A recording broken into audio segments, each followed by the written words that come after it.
Ahí está.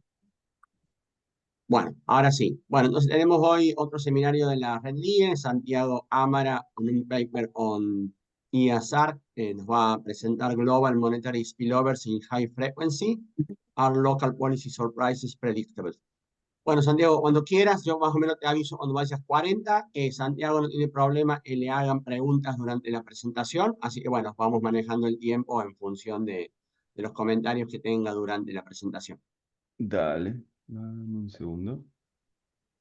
Eh, ok.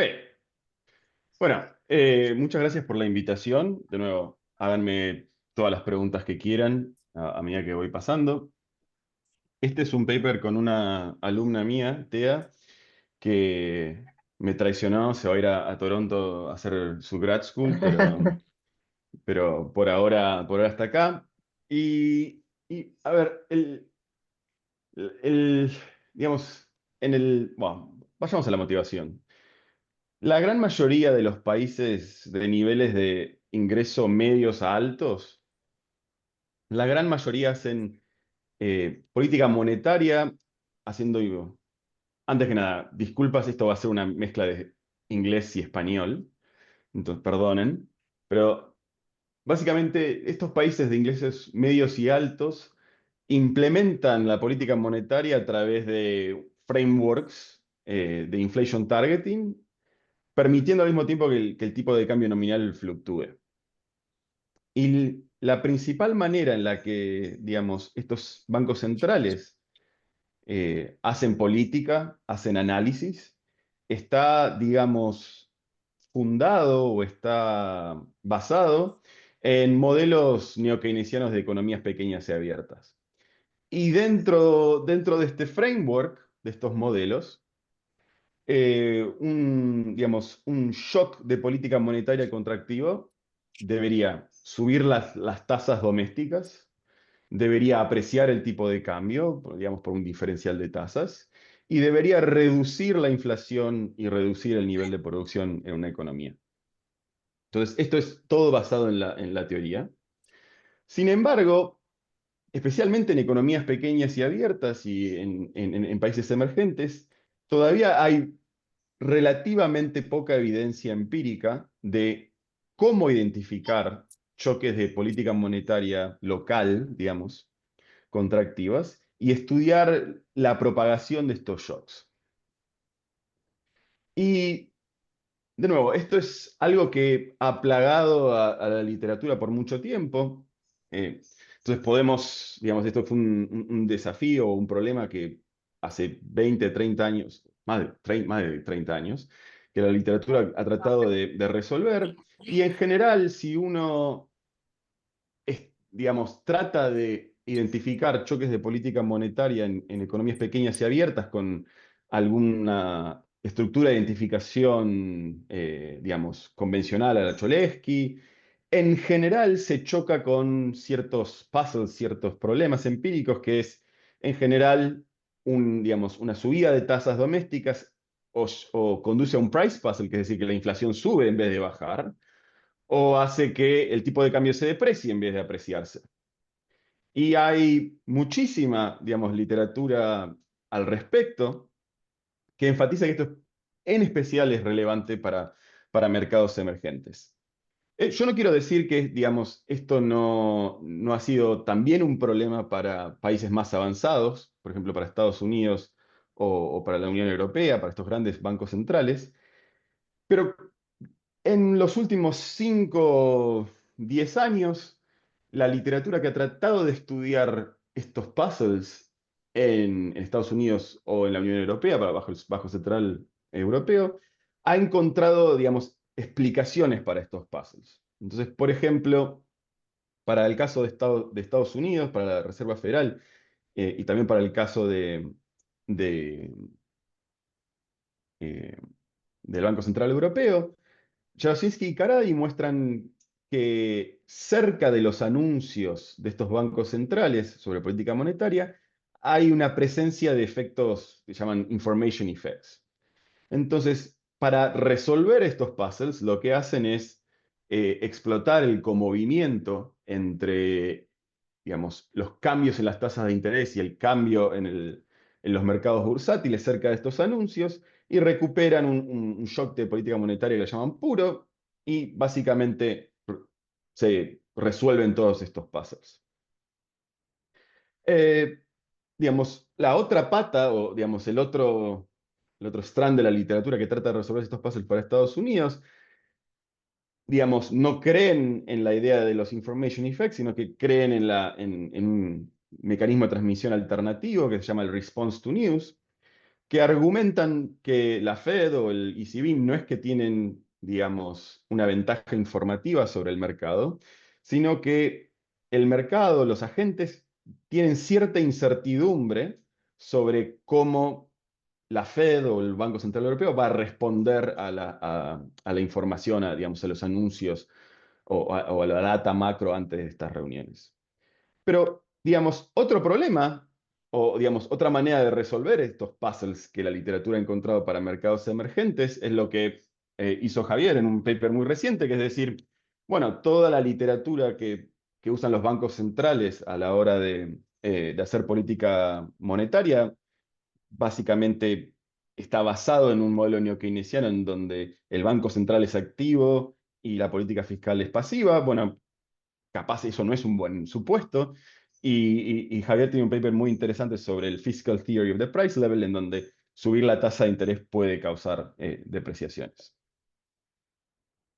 Entonces, lo que trata de hacer este paper es, primero vamos a construir bases de datos, eh, que dedos cruzados pronto la vamos a poder compartir, en donde vamos a construir lo que nosotros llamamos monetary policy surprises, que es decir, van a ser cambios en tasas de interés de corto plazo cerca de los anuncios de bancos centrales a lo largo de todo el mundo. Lo vamos a mergear con otra base de datos a nivel macrofinanciero, en donde hay, digamos, anuncios macrofinancieros cerca de estas reuniones de política. Y esto van a ser anuncios, digamos, específicos para cada país, pero van a ser anuncios específicos también para las grandes economías mundiales, como sea Estados Unidos, Europa o China. Y la vamos a también combinar con, digamos, shocks que ya la literatura ha estudiado, como los shocks de política monetaria de Estados Unidos o del Banco Central Europeo. Y lo que vamos a testear es si estas monetary policy surprises, estos cambios, por ejemplo, en las tasas de interés cerca de los anuncios del Banco Central de Chile o el Banco Central de México, están correlacionados con, digamos, noticias macrofinancieras que fueron, digamos, que ya habían sido anunciadas, que ya eran parte del conjunto informativo antes de las reuniones. Entonces vamos a seguir, digamos, esta pata o este tipo de literatura a la Bauer y Swanson, donde tratamos de limpiar estas monetary policy surprises de contaminación. Lo vamos a hacer, digamos, con un approach machine learning, especialmente vamos a ver el algoritmo ElasticNet, y vamos a tratar de evaluar el rol de información local y de información global a la hora de predecir estas monetary policy surprises. Ok. Ah, ok, déjenme hacer como un poco, a medida que nos vamos introduciendo esto, voy a tratar de contarles un poco más sobre lo que hacemos, pero también un poco cómo la literatura lo piensa. Entonces, pensando en los desafíos a la hora de identificar choques de política monetaria, tenemos como digamos, estas dos literaturas que pelean entre sí sobre efectos de información y efectos de respuesta a las noticias. ¿Ok? Entonces, si volvemos capaz a los papers seminales de esta literatura, como se fue Kuttner 2001 o Gurkaniak en 2005, la base de esta identificación high frequency es que los activos financieros tienen, digamos, o reflejan las expectativas de los agentes del mercado sobre, digamos, sobre los activos. Es decir, si uno lo piensa más específicamente para la política monetaria, uno puede comprar y vender contratos a futuro basados en lo que va a ser cada uno de estos bancos centrales. Entonces, la idea fundamental de la identificación de choques de política monetaria a la high frequency es que si usamos una ventana muy, muy corta de tiempo, antes y después del anuncio, lo que vamos a estar captando en el cambio en estos contratos futuros a la tasa de interés de estos bancos centrales, lo que vamos a estar recuperando es, digamos, el componente inesperado o la sorpresa que está reflejando el anuncio del Banco Central digamos, en esa ventana de corta de tiempo. No va a haber ningún otro anuncio, digamos, sobre política fiscal, o no va a haber ninguna otra, digamos, el INDEC no va a decir cuánto es la inflación, sino que en esa ventana muy corta de tiempo, lo único que está pasando, lo único a lo que va a responder el mercado, es al anuncio del Banco Central. Y digamos, el supuesto clave es que digamos, esta Monetary Policy Surprise debería ser ortogonal a, digamos, el estado de la economía en ese momento, o toda la información que el mercado tiene hasta ese momento. Entonces, de nuevo, estas Monetary Policy Surprises no podrían ser anticipadas dada la información pública en el mercado. Sin embargo, hay una literatura que está creciendo de nuevo en los últimos 10 años que encuentran que este supuesto, estas monetary policy surprises deberían ser ortogonales, que no deberían poder ser anticipables, no es un buen supuesto. Y esto lo han encontrado digamos, los anuncios de la Fed, pero también para anuncios del Banco Central Europeo. Hay evidencia también para otros grandes bancos centrales como el Banco de Japón o el Banco de Inglaterra. Entonces, lo que nosotros vamos a hacer es queremos construir una base que nos permita decir algo sobre, digamos, países en donde todavía no hay tanta información. Y esto va a ser tanto, digamos, economías avanzadas como economías emergentes. Entonces, tenemos cerca de 15 países.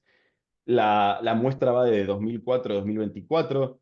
Hay algunos países que entran un poco más tarde, pero en general tenemos un buen coverage y tenemos de nuevo países avanzados y países emergentes. Entonces, ¿cómo podemos pensar esta literatura que trata de identificar choques de política monetaria y cuáles son los desafíos que tienen y o qué quiere decir el information effect y qué quiere decir el response to news channel? Entonces, pensemos o arranquemos con una regla de Taylor. Entonces, la regla de Taylor lo que nos está diciendo es que el Banco Central va a responder, va a cambiar o va a setear su tasa de política monetaria de acuerdo a desvíos en el nivel de inflación o el nivel de actividad, desvíos de su target. Entonces, si tiene un target de inflación del 2% y la inflación 2 semanas antes del anuncio digamos, del anuncio de política monetaria, ahí sale el nuevo dato de inflación y es más alto que el target, uno lo que esperaría es que el Banco Central responda subiendo la tasa de interés. Si hay un nivel de actividad más alto digamos, de pleno empleo, uno esperaría que el Banco Central también responda subiendo la tasa. Entonces, dada esta regla de Taylor, lo que uno como un econometrista empírico lo que trataría de hacer es aislar el componente de esta regla de Taylor que es ortogonal al estado de la economía. Sería en este caso este epsilon t que está a la derecha.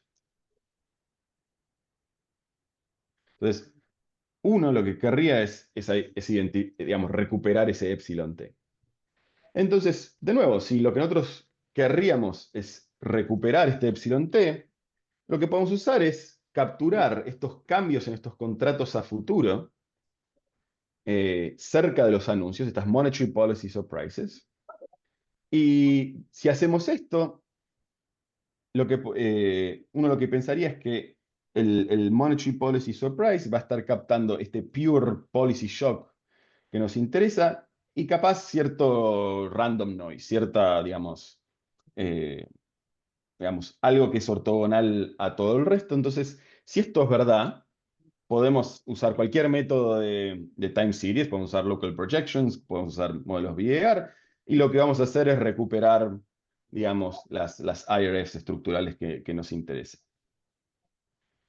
Pero el principal problema es, ¿qué pasa si en esa Monetary Policy Surprise, esos cambios en los contratos a futuro cerca de los anuncios de la política monetaria, si este nu no es random noise? Si básicamente lo que estamos recuperando con estas Monetary Policy Surprises es algo sistemático que está mezclando el Pure Policy Shock con algo más. Entonces, si este es el caso, si el Monetary Policy Surprise está contaminada, entonces, si introducimos estas Monetary Policy Surprises en Local Projections, en un modelo VAR, no vamos a recuperar las áreas estructurales, vamos a encontrar algo sesgado. Entonces, de nuevo, esta literatura macro va mucho respondiendo a los datos. Eh, y, antes de saltar a esta slide, ¿por qué digo que vamos después de los datos? Es que, digamos, hay un paper de Gertler y Karady en el AJ Macro que salió, que encuentra que usando estos Monetary Policy Surprises en general, uno encuentra impulsos de respuestas que son mucho más, digamos, más en línea con los modelos de lo que habíamos encontrado antes.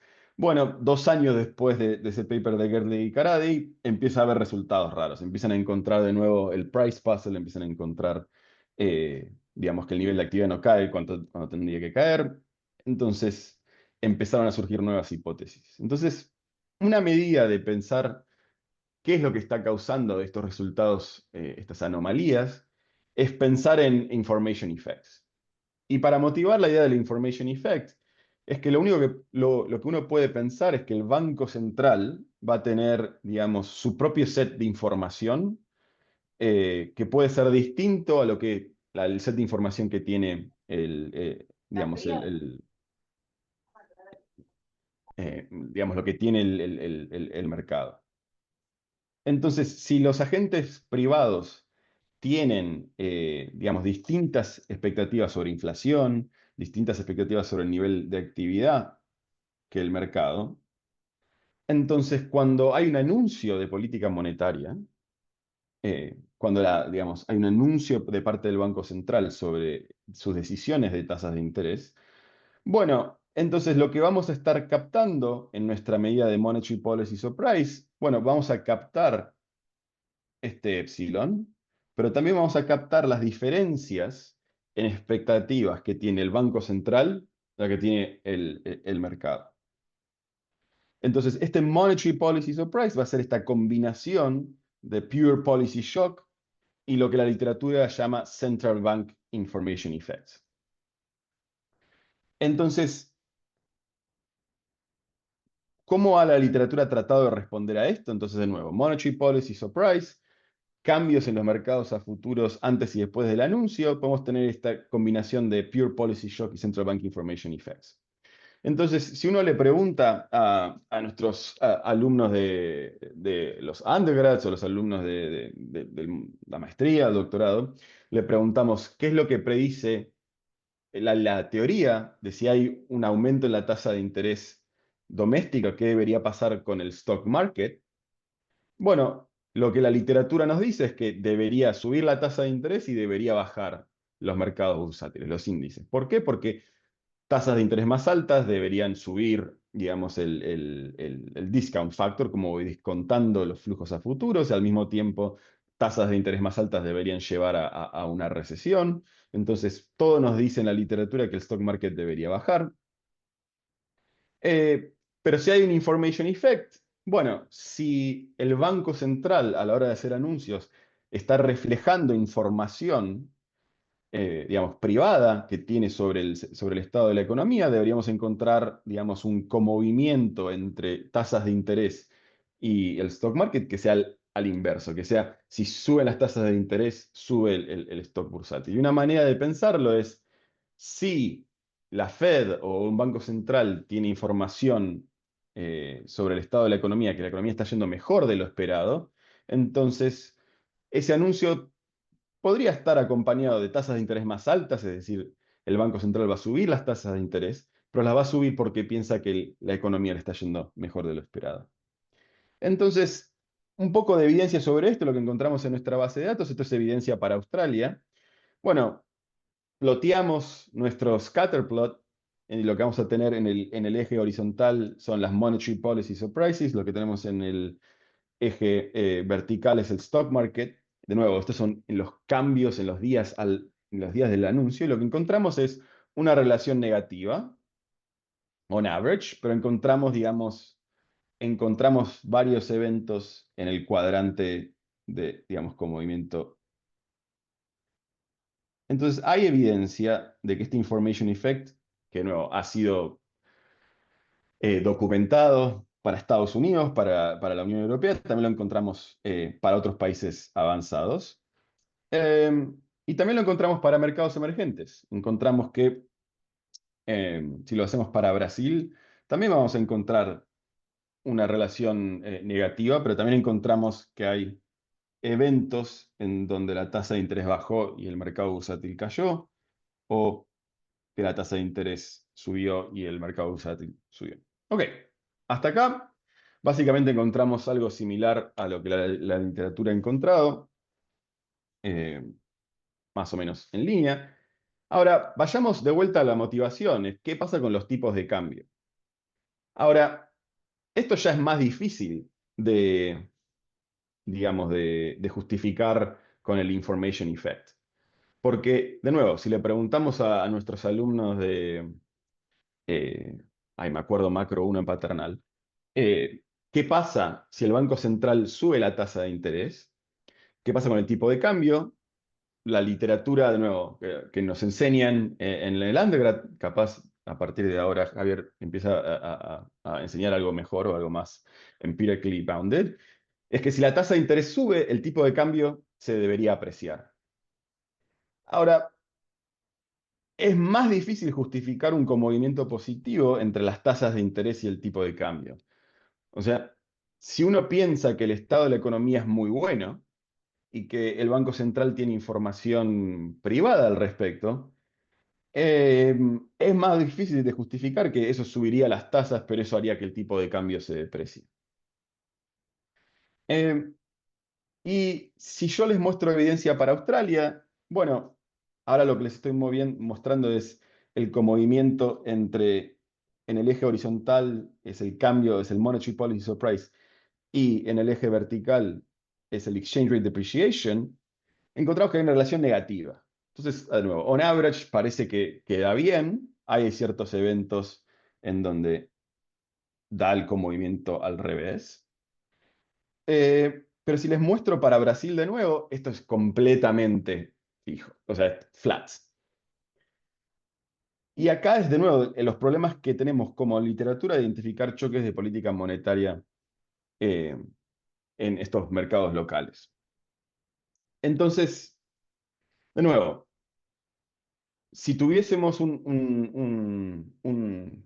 digamos, si lo quisiéramos hacer es imponer que el modelo neokeynesiano es correcto, una manera de imponer eso es directamente tirar a la basura todas las observaciones que nos dan el movimiento al revés. Decimos, imponemos que el modelo neokeynesiano es correcto y tiramos a la basura todas las observaciones que nos da al revés. Ahora, lo que imponemos haciendo eso es que en el caso de Australia no íbamos a parar muchas observaciones. Australia dentro de todo es realmente well behaved en este caso. Pero si lo hacemos para Brasil, tiramos a la basura más de la mitad de las observaciones. Y esto lo hace, digamos, esto lo hace más challenging. Podríamos decir, somos neokeynesianos. Bueno, todos mis supervisores son neokeynesianos, entonces podríamos decir eso y seguir para adelante. Pero en el caso de Brasil, y esto es un stylized fact para la gran mayoría de los mercados emergentes en la muestra, encontramos que hay una relación muy flat entre las monetary policy surprises y el tipo de cambio. Que de nuevo, esto va de la mano de lo que la literatura ya ha encontrado. Entonces, lo que vamos a tratar de hacer es, no queremos imponer eh, una teoría, lo que tratamos de hacer es reinterpretarlo capaz con una manera alternativa de hacerlo. Es volviendo a esta regla de Taylor.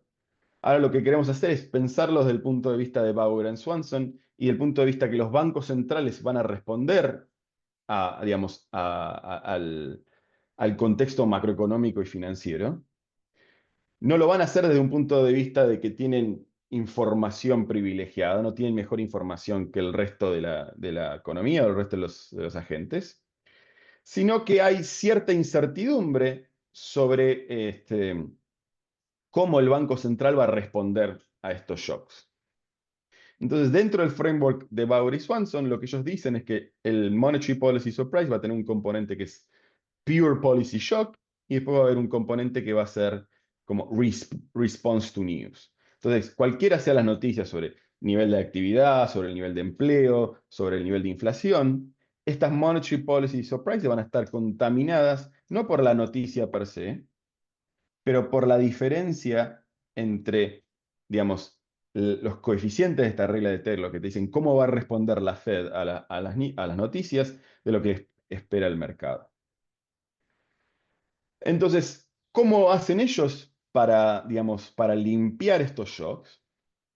Bueno, ellos dicen, si este Monetary Policy Surprise, digamos, tiene un componente Pure Policy Shock y algo que es una contaminación, bueno, lo que podemos hacer es correr una regresión de estas Monetary Policy Surprises con ciertas variables macro y financieras que ya todo el mercado las conocía antes del anuncio de la Fed, y lo que nos vamos a quedar es con una, digamos, la parte, la parte de este Monetary Policy Surprise que es ortogonal a estas noticias. Ellos llaman el Orthogonalized Monetary Policy Shock. Y lo que voy a querer enfatizar, que no es para nada obvio cómo hacerlo, es cómo elegimos este potencialmente vector X de noticias que son relevantes para el Banco Central, para el mercado, antes del anuncio. Entonces, acá, Santi, digamos, perdón, sí, una sí, pregunta antes de que pases a mostrar resultados. Respecto a la estrategia anterior, la de como los signos sí. del movimiento, Ujú, o sea, si uno fuera, como que no entiendo por qué tendría sentido ujú, eh, tratar de identificar el comovimiento, o sea, tratar de identificar el shock mirando el comovimiento entre la surprise y el cambio en el tipo de cambio. Pues si vos te pones a pensar cómo lo hicieron Jarosinski y Karadi en su momento, ujú. lo que ellos usaron era el stock market, pero el stock market no era el outcome variable que ellos querían mirar, porque en principio ellos podrían haber impuesto el sign restriction, como lo hace la literatura tipo de Uli y demás, Ujú. diciendo, bueno, voy a llamar un shock monetario cuando sube la tasa y baja la inflación. Sí. ¿Ok? Entonces, en ese caso, en el análogo de Open Economy sería, voy a decir que un shock monetario es cuando sube la tasa y baja el tipo de cambio. Ujú. Pero eso no es lo que hicieron Bauer y Swanson justamente un poco para no imponer el resultado, Sí, creo yo. sí. Entonces, dado eso, no entiendo por qué la motivación por ese lado, porque yo lo que podría pensar es, voy a Brasil, me fijo lo mismo, que es el grafiquito que vos mostraste, Ujú. la sorpresa contra el cambio en el Stock Price Index, Ujú. ¿sí? Y en base a eso, luego me fijo los que no son de los que están redondeados ahí, Sí. no en ese del tipo de cambio, sino el del stock prices Oh, que stock price. There we go. tipo ahí, me quedo con los otros y esos otros son los que llamo pure shock. Sí. Después vemos cómo lo hacemos eso, pero se entiende del gráfico la intuición. Y, y nada, y después me fijo esos pure shocks identificados de esta manera, sin usar el tipo de cambio, cuál es el efecto que tienen en el, en el tipo de cambio. ¿Por qué esa no es una estrategia a seguir? No No te lo digo voy que a... la de Bauer y Swanson sea No, no, mala, no, no. digamos, pero No, ¿por qué no es esa una estrategia a seguir? no te lo voy a mostrar hoy, pero el paper del IMF que discutimos, Ujú. hacen eso y les da que el tipo de cambio se deprecia. Entonces, en parte no lo hago en parte no quiero hacer esta Ok, descomposición con el stock price porque también te va a dar el puzzling result. Eh, ok. que de nuevo, de nuevo, yo digamos, no, no quiero, yo no quiero hacer ninguna de las dos. No quiero hacer ni Ok. ni el descomposición con el stock price, ni la descomposición con el NER. Si Entonces, bueno, querés, pero eso sí, yo no lo sabía. O sea, si vos sí, aplicaras esa metodología, igual tendrías el puzzling result sí, sobre la depreciación del tipo de cambio, definiendo news de esa manera. sí, Ok, exactamente. Ya. está bien. Entonces, Ah, por eso lo que quiero tratar de hacer es más como ateórico, a priori. Eh, Entonces, acá le estoy mostrando como la tabla de resultados de Bauer y Swanson, un poco porque creo que me va a ayudar a también presentar mis resultados. Digamos, Bauer y Swanson hacen una regresión de sus Monetary Policy Surprises en 6 variables, que son un poco, cuando yo estaba leyendo este paper, un poco son variables que tienen sentido y un poco son variables que me sorprende que estén ahí. Entonces, por ejemplo, una de las variables que usan es el último anuncio antes de la reunión de la Fed de lo que llaman non-farm payrolls. Que este es como un indicador que en general el mercado financiero está mirando activamente sobre el nivel de empleo en Estados Unidos. Entonces, si ellos encuentran que tiene un coeficiente positivo estadísticamente significativo, eso me parece que es una buena variable para introducir. Después introducen, al mismo tiempo que ya tienen el anuncio del non-farm payrolls, introducen el cambio en el nivel de empleo en los últimos 12 meses. Eso ya, mi opinión, sobre un paper escrito por gente mucho más inteligente que yo, eso ya es un poco raro porque ya tenés, ¿por qué 12 meses? Hubo 8 reuniones de la Fed entre ese momento y este. Y después ven, digamos, 4 variables financieras y lo que van a hacer es el cambio en el S&P 500 en los últimos 3 meses antes de la reunión, 90 días, el cambio en la pendiente de la yield curve de Estados Unidos en los últimos 3 meses, o sea, sería como T-1 antes de la reunión y T-90, el cambio en el Commodity Price Index de Bloomberg, y una variable que ellos llaman como skewness of the treasury market, que es una variable que viene de uno de esos papers de ellos, entonces si querés replicar esto no vas a poder. Y overall lo que encuentran es un R-square de 0.16, eh, y ellos argumentan en el paper que eligen estas variables porque parecen razonables, pero no imponen, digamos, un proceso de selección de variables formal.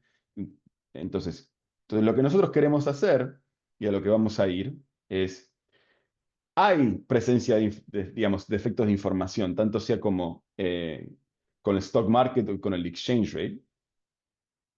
Y lo que nosotros queremos hacer es, de alguna manera, no queremos imponer ningún movimiento. Lo que tratamos de hacer es tomar el camino de Bauer y Swanson. Queremos ortogonalizar estas sorpresas de alguna manera. Y lo que vamos a hacer, o lo que pasamos bastante tiempo pensando, es cómo elegir este vector X de variables para ortogonalizar estas monetary policy surprises. Y lo que vamos a usar es ElasticNet, que es un método de machine learning de selección de variables predictivas. Y lo que vamos a hacer es usar variables domésticas y variables, digamos, globales. Domésticas van a ser al nivel de cada país y globales van a ser principalmente variables de Estados Unidos o variables de mercados financieros. Ok, entonces tratemos de pensar un poco hacia allá vamos. Entonces, para cada digamos, evento de anuncio de política monetaria de cada uno de los países que tenemos, vamos a usar, básicamente a nivel global, vamos a usar los shocks de política monetaria de la Fed y el ECB. ¿Por qué? Porque hay una gran literatura que argumenta que tanto las tasas de interés de Estados Unidos como las tasas de interés de Europa tienen efectos spillover sobre el resto del mundo. Y, digamos, la literatura del Global Financial Factor, ahora hay literatura sobre el Global Commodity Factors. Al mismo tiempo, bueno, capaz esto hubiese sido más difícil de motivar hace 6 meses. Vamos a pensar en sorpresas o shocks al mercado del petróleo. Entonces, uno puede pensar que estas Muchas de estas economías son pequeñas y abiertas y muchas, tanto avanzadas como emergentes, son exportadoras de commodities. Entonces vamos a usar los shocks de oferta y demanda de petróleo de Bauermeister y Hamilton en su EIR. Vamos a usar el Global Envy Spreads como, de nuevo, un proxy de condiciones financieras para economías pequeñas y abiertas y también otros Commodity Price Index que ya son más individuales que el precio del petróleo. Y otra cosa que vamos a hacer es bajamos las 200 variables más relevantes construido por Fred a nivel diario y vamos a construir distintas ventanas y vamos a pedirle al algoritmo que nos diga cuáles son las variables y cuáles son las ventanas más interesantes. Al mismo tiempo, lo que vamos a usar es del Economic Calendar of Events de Bloomberg. Queremos usar los top 100 eventos o sorpresas. Ahora voy a definir un poquito más en detalle lo que es una sorpresa. Los eventos más relevantes de Estados Unidos. A nivel, digamos, Local Information Set, para cada país C vamos a construir un Country Specific Information Set. Entonces vamos a tener, digamos, las Monetary Policy Surprises. Y después lo que vamos a construir es, de nuevo, usando el calendario de Bloomberg, todas las sorpresas o eventos macro que tuvieron antes de la reunión. Entonces, ¿qué es una sorpresa para Bloomberg? Bueno, Bloomberg antes de cada evento macro en cada país hace como una encuesta, tanto de inversores locales como inversores globales, sobre lo que esperan que va a pasar. Entonces, pensemos que Chile todos los meses presenta el IMASEC, que es como el indicador de actividad. Entonces, todos los meses, antes del anuncio del IMASEC, hay una encuesta de Bloomberg sobre cuánto piensan que va a dar. Y después lo que podemos comparar es ese estimate, ese valor, digamos, el promedio de la encuesta con lo que realmente pasó. Entonces, si nosotros lo que pensamos es que hay incertidumbre sobre cómo el Banco Central va a responder, digamos, va a responder digamos, a las condiciones macro locales, lo que vamos a querer hacer es la sorpresa es como la diferencia entre lo que espera el mercado o lo que esperaba el mercado y lo que realmente está pasando. Y de nuevo, una vez que hacemos esto, lo que vamos a hacer es correr una regresión de las Monetary Policy Surprises con este vector X. Ok, de nuevo, es una de las cosas divertidas de este proyecto, pero al mismo tiempo como no muy científicas, es que leyendo el paper de Bauer y Swanson empezamos a correr distintas regresiones, pero eso no es muy científico. Puede ser muy divertido, porque encontramos cosas que ahora las voy a nombrar y las podemos charlar, pero no es muy científico. Entonces, ¿por qué, de nuevo, por qué querríamos, por qué Bauer y Swanson usan 3 meses para el cambio del stock price y no una semana? Entonces, lo que nosotros tratamos de hacer es construir muchas ventanas de tiempo. ¿Qué pasa con estas variables en los últimos 5 días, en los últimos 10 días, en los últimos 15, 30, 45, 60, 90? Vamos a construir estos cambios y lo vamos a usar para todas las variables de Fred, todos los Commodity Price Index, los Global Envy Spreads, y después para lo que son shocks, como los shocks de política monetaria, los shocks de petróleo, los vamos a introducir, digamos, no como ventanas, sino como las últimas realizaciones de esos shocks. Y si tenemos, de nuevo, estas sorpresas que vienen de Bloomberg, las vamos a usar como el último anuncio o los últimos 2 anuncios de estos eventos. Bueno. Ok, entonces, ¿qué hacemos para elegir estas variables? Lo que vamos a usar es ElasticNet. ElasticNet capaz no es tan, digamos, no es tan fácil de reconocer, pero uno lo que puede pensar es que ElasticNet es un promedio ponderado entre Lasso y Rich. Vamos 40 minutos. Vale, vale. Entonces, uno lo que puede pensar es que ElasticNet es como un promedio ponderado de Rich y de Lasso. Siempre me olvido cuál es cuál. Pero entonces, ¿qué es lo que trata de hacer este algoritmo? Lo que va a hacer es elegir cuáles son las variables X que vamos a utilizar para ortogonalizar estos shocks. Y para hacer eso, lo que queremos de nuevo es una manera de pensarlo es, queremos maximizar queremos que el R cuadrado sea lo más alto posible, pero a medida de que voy agregando más y más variables, me va a estar penalizando, digamos, me va a penalizar por el número de variables que estoy agregando. Entonces, la penalización va a venir por lambda, que la vamos a elegir, digamos, por cross-validation. Y entonces, básicamente, si alfa es 1, tenemos rich, y si alfa es 0, tenemos, no, si alfa tenemos 1 es lazo, si alfa es 0 tenemos rich. Hay algo que hay que, digamos, decir straight away, es que vamos a tener potencialmente miles de regressors y vamos a tener en promedio across country, vamos a tener cerca de 120 reuniones. Entonces, estos modelos no van a ser muy bien comportados, entonces lo que le vamos a mostrar es básicamente, especialmente cuando les muestre el R cuadrado, es como promedios across thousands and thousands of iterations of this elastic net. Lo que estamos planeando a futuro es volvernos full Bayesian, pero ya llegaremos a ese punto. Entonces, déjenme mostrarle algunos resultados. Entonces, lo que les estoy mostrando acá es para países avanzados y para emerging markets, el R cuadrado que, digamos, que surge de correr ElasticNet, elegir, o sea, quedarnos con las variables que el algoritmo nos dice que son relevantes y después correr una regresión y quedarnos con el R cuadrado. Y para comparar, para tener, digamos, mostrar un benchmark de comparación, lo que le muestro con la línea roja dash line es el R cuadrado de Bauer y Swanson. Entonces, lo que encontramos es, across countries, encontramos a lot of predictability. Varía en el nivel de predictability across countries. Encontramos, digamos, los niveles de predictability más bajos para Japón y el Reino Unido, que para mí tiene, a ver, es mi propio paper, así que no lo voy a criticar tanto. Para mí tiene sentido, en parte, que la predictability de Japón y de UK sea relativamente baja, porque no van a responder tanto a condiciones globales, porque son ellos mismos bancos globales, son bancos, digamos, relevantes. Pero lo que nos parece interesante es que hay significant predictability across both advanced economies and emerging countries.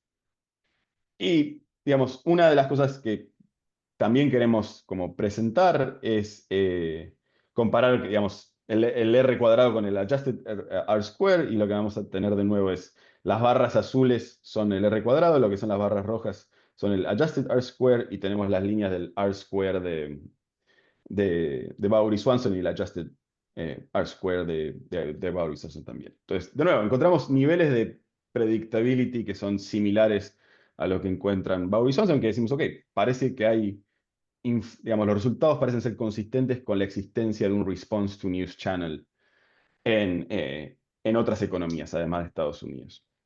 Santi, te hago una Sí, pregunta. Eh, Entiendo que en alguna dimensión las variables que vos quisieras poner para Emerging para Open Economies es distinto que para Estados Unidos, pero no debería ser como el test básico de la metodología, agarrar el mismo mil regresores que tenés y hacer el ujú, Elastic Net con Estados Unidos y mostrarme cómo eso, o sea, cómo sería el Bauer y Swanson 2.0 y si las predicciones son las mismas, porque si realmente estás seleccionando cosas que contienen información relevante para el país, por ejemplo, el ENVI no sí, debería aparecer como relevante para Estados Unidos endógenamente con tu Selection Procedure. sí. Ese fue el paper que arranqué escribiendo y me choqué de cabeza con el problema que, digamos, estos elastic nets son, digamos, in the end they are, no me sale la palabra. Son como quantitative problems. Vos lo que estás buscando son máximo o mínima local, depende de cómo la quieras definir, en un very high dimensional problem. Entonces hay como un issue que es, si lo corro, a veces encuentro, no sé, 20 regresores y a veces encuentro 40 regresores. Entonces, me choqué con eso, que es muy difícil de resolver desde un punto de vista frecuentista.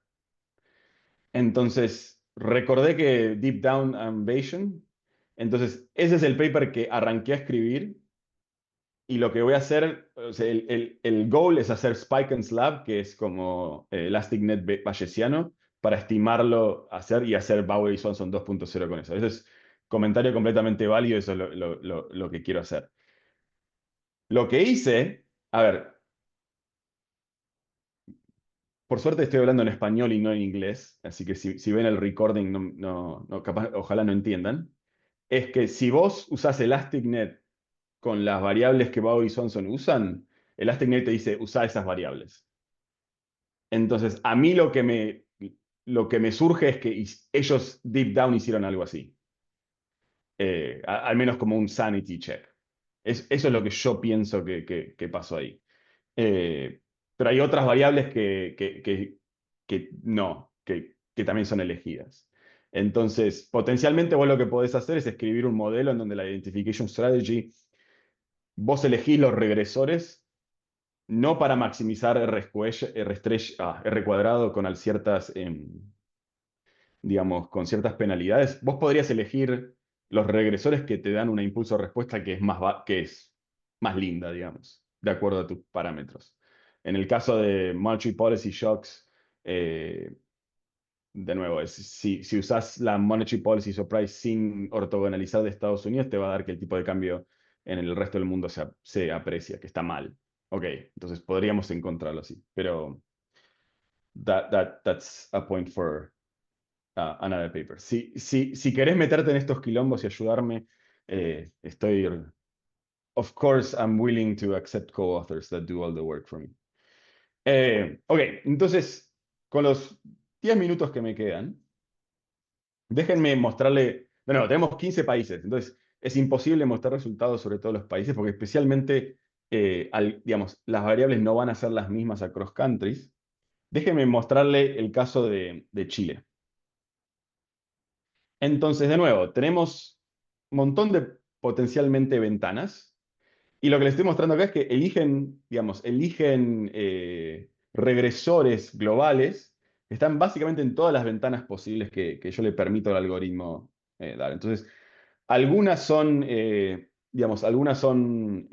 corto plazo, otras son más largo plazo. Entonces, ¿dónde dejé mi? Acá, mira. Entonces, este es el código que sale de Stata, pero uno lo que podría pensar, bueno, ups, esta es la pendiente de la yield curve de Estados Unidos entre el 2 y el 10 años en los últimos 30 días. Esta es qué pasó con, digamos, la tasa de interés a un año de Estados Unidos en los últimos 30 días. Todos los que arrancan con DEX son, digamos, el tipo de cambio del dólar con respecto a otras monedas. Estos dos son la medida de incertidumbre. No, hay papers que escriben incertidumbre sobre política monetaria de Estados Unidos. Son índices de uncertainty over the monetary policy of US. Surgen esos a los últimos 45 y 90 días. También hay un índice de minerales de Bloomberg en los últimos 15 días. Y después lo que tenemos, shocks de política monetaria de Estados Unidos, shocks de política monetaria del ECB y los shocks de supply and demand de oil de Bauermeister y Hamilton. Entonces, lo que voy a hacer ahora es decir, ok, motivé, me pasé 40 minutos hablando sobre los challenges de monetary policy identification en emerging markets. Especialmente cuando sube la tasa, el tipo de cambio se deprecia en vez de apreciarse. Entonces lo que voy a hacer ahora es hacer como un event análisis, en donde lo que voy a hacer para Chile es construir lo que pasa con el tipo de cambio nominal con respecto al dólar en el día del evento, del anuncio, un día después, 2, 3, 4, 5, después 10 días después, 15 días después, 20, 30, 45, 60, 90. Y lo que voy a hacer es correr simplemente esta regresión entre el cambio en el tipo de cambio Y lo que voy a hacer es estimar para mi, digamos, para mi Monetary Policy Surprise y mi Monetary Policy Surprise ortogonalizada. Veamos qué da. Y en parte, o sea, lo que vamos a encontrar en azul es el Monetary Policy Surprise Raw y en rojo va a ser el Monetary Policy Surprise ortogonalizada. Me sorprendió, esto hay que decirlo, me sorprendió que el Raw Monetary Policy Surprise para Chile encuentra que sí se aprecia el tipo de cambio. Pero lo que encontramos es que una vez que lo ortogonalizamos, el coeficiente, no on impact, pero después de 15 días y por el resto de los horizontes se vuelve más o menos el doble de grande que el otro y parece ser estadísticamente más significativo. Y esto está basically in line with what Bauer y Swanson encuentran, que ellos encuentran que sus orthogonalized monetary policy shocks no generan tanta diferencia en el día del anuncio, sino que generan cambios más hacia adelante. Entonces, con este Sol Event Study Regression, lo que encontramos es que parecería que estamos limpiando un poco este monetary policy surprise y generando de nuevo, estos impulsos respuestas en Event Study que son un poco más en línea con New Keynesian results o New Keynesian theory results. Ok. Y esto es básicamente la conclusión. Esto era el paper. Javi, te noto que me querés hacer preguntas, así que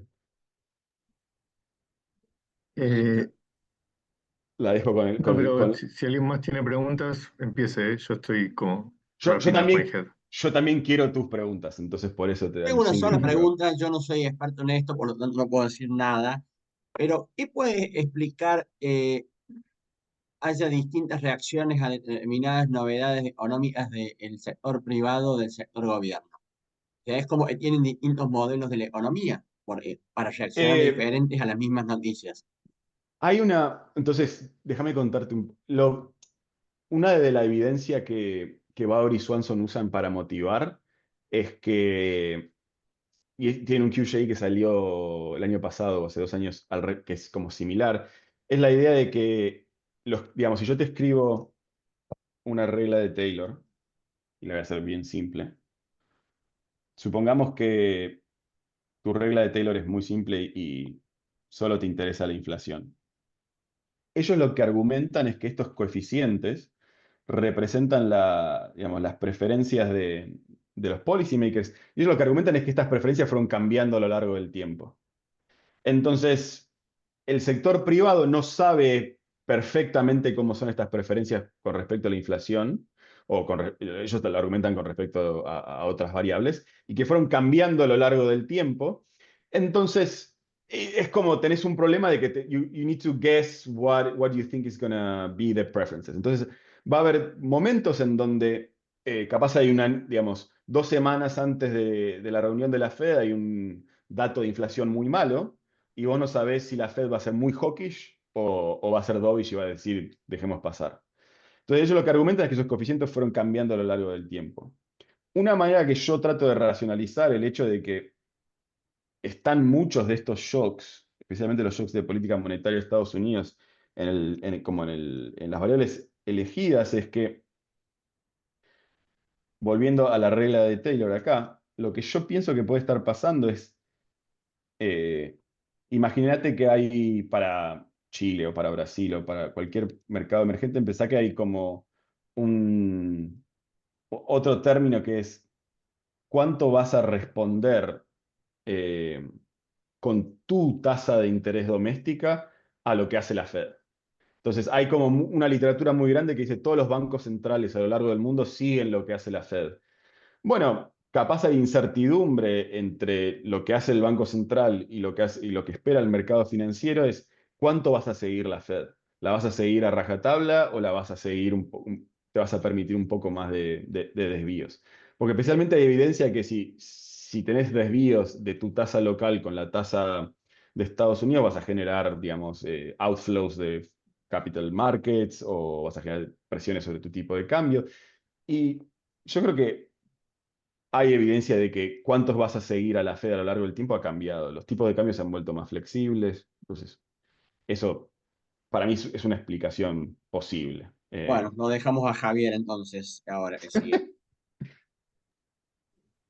No, yo en realidad el punto que iba a hacer es parecido a este que estabas explicando y es como que, o sea, entiendo que el objetivo es como identificar como el shock puro en Ujú, cualquiera de estos países, pero por ahí está bueno como hacer el punto de qué pasa si yo lo único que controlara es las sorpresas de la Fed el mes previo o mm, el día previo, no sé cuándo se haya juntado, la Fed o del ECB, y ya eso que tanto me limpia.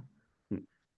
O sea, vos seleccionás estas 20.000 regresores y bueno, entiendo cómo funciona el goodness of fit, pero como que de alguna manera te perdés la posibilidad de entender cuál es la contribución de cada una, Sí. y en particular esta que en principio te interesaría en algún sentido. Entonces yo creo que como una primera regresión diciendo, bueno, en principio si respondieran uno a uno, la correlación debería ser cero, porque no debería haber sorpresas. No debería haber O sea, sorpresas. si la Fed sube 25 puntos básicos y el Banco Central de Chile sube 25 puntos básicos, entonces la sorpresa debería ser cero, porque ya estaba incorporado eh, el Sí. 30 minutos antes de la reunión. Entonces, si hay relación, es justamente, o sea, Tiene que ser la pregunta es algo. si es significativo, quiere decir que no la están siguiendo. Y bueno, y la otra es como por ahí no la siguen uno a uno, y esa es como la cuestión. Entonces yo como usaría un rato largo del tiempo tratando de ver qué tiene que ver con eso, Sí. eh, que está bueno. No, Y después, hay. sí. Sí, sí, decime, sí. No, y después, o sea, entiendo el case study de Chile, estoy sentado en este momento en una oficina del Banco Central, así. Pero Lo armé ayer no, cuando vi el anuncio de que sí, estabas sí. ahí.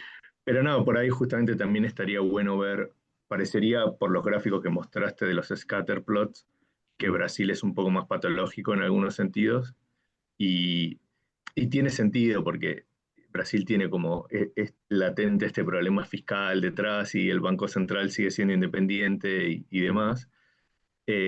Entonces por ahí ver en esos otros países como para ver si más allá que esta figura es como quantitative difference, el Sí, otro es como qualitative también, de que por ahí el surprise solito te, te deprecia el tipo de cambio y acá te lo está apreciando. claro. Em, pero bueno, nada. No, mira, eh, esto arrancó así. Arrancó como, ok, probemos qué da con las monetary policy shocks de la Fed. Incluso en unas horas tengo que tomarme un avión a Vancouver, que tenemos la reunión de Canadian Economic Association, y mi alumna va a presentar básicamente solo viendo los shocks de la Fed digamos. Y lo que es interesante es que lo que encontrás, si usás solo los shocks de la Fed, en general encontrás como que los coeficientes del pure monetary policy shock de la Fed es negativo. Y ahí te tenés que sentar a pensar qué significa que sea negativo. Y un poco la intuición que tenemos es que no respondés uno a uno. El mercado espera que vos respondas uno a uno y no respondés uno a uno. Pero no solo no Eh, respondes uno a uno, sino que respondes menos, como que lo haces claro, más respondés lentamente. menos, lo haces más lentamente. Y en general no es solo la última reunión que encontramos este resultado, sino que son las últimas 2 o 3 reuniones de la Fed. Entonces, como que vos sistemáticamente respondés un poquito más lento. Eh, o sea, no me parece para nada obvio cómo modelaría eso también. Eh, ¿Viste? Pero sí, y lo que es interesante es que si uso el otro componente de las Monetary Policy Surprise, el Information Effect, los coeficientes son al revés, son positivos. Entonces, acá hay que tener cuidado porque, de nuevo, hay que tener cuidado con cómo pensamos los coeficientes porque tiene que ser un problema informativo para que sean significativos. Es que en general lo que tendría que una de las ideas es que, bueno, vos tenés incertidumbre sobre cómo vas a responder al contexto internacional, y si son buenas noticias, respondés más hawkish, y si son malas noticias, sos un poco más dovish. Eso podría ser una manera de pensarlo, pero no me parece tan obvia, pero sí. Eh, a mí lo que me surgió es elegir como 4 o 5 variables. Me parecía muy poco científico, y le tengo miedo a los referee reports, ¿viste? Ya es, ¿no? Eh, pero Bueno, sí, Bien. eh, bueno, ya vamos cumpliendo la hora. Eh, Gracias a Santiago por la presentación de hoy, muy interesante. Y bueno, y seguramente cuando tenga algo nuevo para mostrarnos, lo dale. volveremos a invitar. Y suerte en la conferencia de la Asociación Canadiense. Me voy para Vancouver para tus pagos. Qué lindo. Bueno, muchas gracias a todos por estar acá. Bueno, Bueno, gracias, No, Santi. gracias. Saludos a Gracias. chao. Qué todos. bueno. Chao, Gracias, chao. Santiago. Chau, chau. Chao, Chao, chao. chao. Chao. Chau, Luego. chau. Hasta luego. A ver, Silvia, déjame que termine de grabar, así empieza a guardarme el archivo. Que no sé